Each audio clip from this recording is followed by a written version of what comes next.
This program contains graphic material, including offensive language. Viewer discretion is advised. They rule California's open roads. There's no doubt they're domestic terrorists. Metro Los Angeles. Its 16 million plus residents make it the second largest city in the country.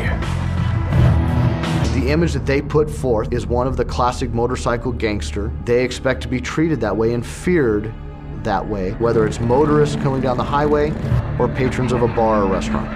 The video provided the DOJ with evidence about the gang's illegal activities, including gun trafficking and drug running. 6-year-old Daniel Foreman and 27-year-old Ryan Madison to take care of business. San Bernardino, California. This little-known town is one of the most all-American of cities. It's the birthplace of the Golden Arches, the most American of restaurants. But this town is also home to something a little less pure. It's really the birthplace of the biker culture. Route 66 goes right through San Bernardino and goes right to where it all started. Motorcycle Gang has called this stretch of road home for nearly 50 years.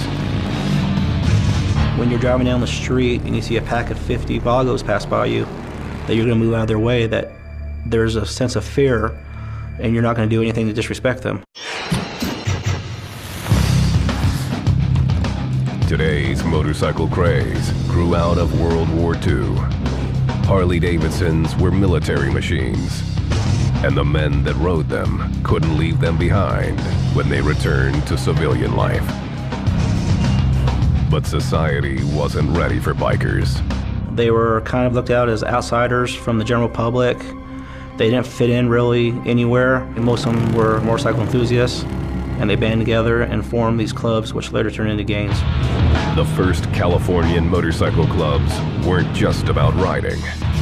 Their names, Booze Fighters and the Pissed Off Bastards of Purdue, or POBOBs, tell their story. These bikers embraced the outlaw image. It was just the culture of the hot rod, the culture of the motorcycle. It all started in Southern California, and that's the draw to the outlaw biker community to Southern California. In 1947, this lifestyle hit the mainstream. They had an annual run up in Hollister, California. You know, drink and party and ride their motorcycles. The Booze Fighters and the POBOBs got into a drunken brawl. One of them was arrested and jailed, and the mob went crazy and rioted for 3 days. They had to call in for outside help to get them under control. The riot made national news, and the clubs became known as the One Percenters. The American Motorcycle Association released a statement saying that 99% of the people that ride motorcycles are law-abiding citizens, and it's the 1% that are the outlaws.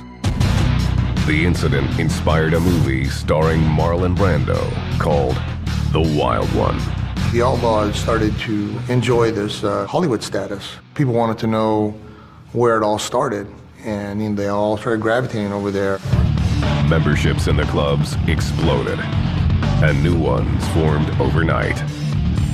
In 1948, their first chapter in San Bernardino. They shared the roads with another biker gang, the Psychos.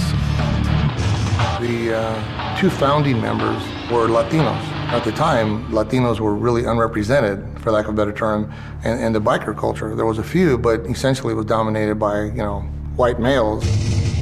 In 1965, some members of the Psychos, unhappy with the gang, broke off to form their own club.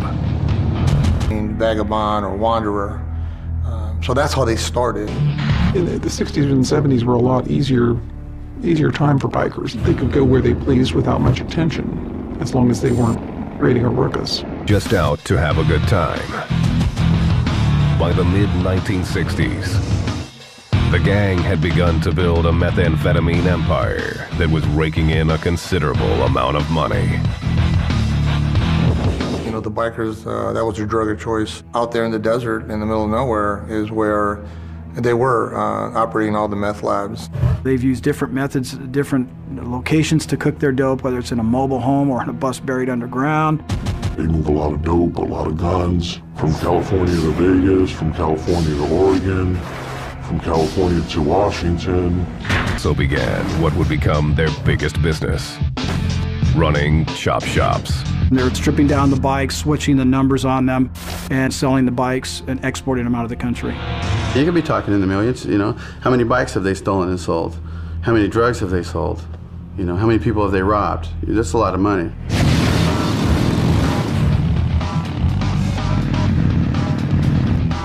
The gang began to recruit new members to help with their growing businesses.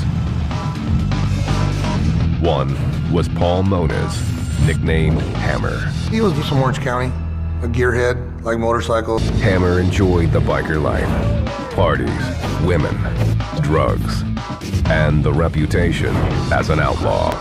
I would ask him, why did you join the club? And he said, man, I just love the lifestyle, man. You know, I could do whatever I want. All the women I wanted, travel anywhere, used to like get high. Then, in 1998, Hammer was sentenced to 16 months in prison for possession of a controlled substance with intent to sell. Once behind bars, he felt abandoned by the gang. When he went to prison, you know, they came in and took his motorcycle, took all his belongings. He felt sort of betrayed. Agent Bob Riza turned him into an informant with one small favor. He had a real bad abscess tooth. Actually exploded in his mouth. And he said, look, man, I gotta go to the dentist. I got no money. So I got him some money to go to the dentist. Hammer knew being a snitch could cost him his life.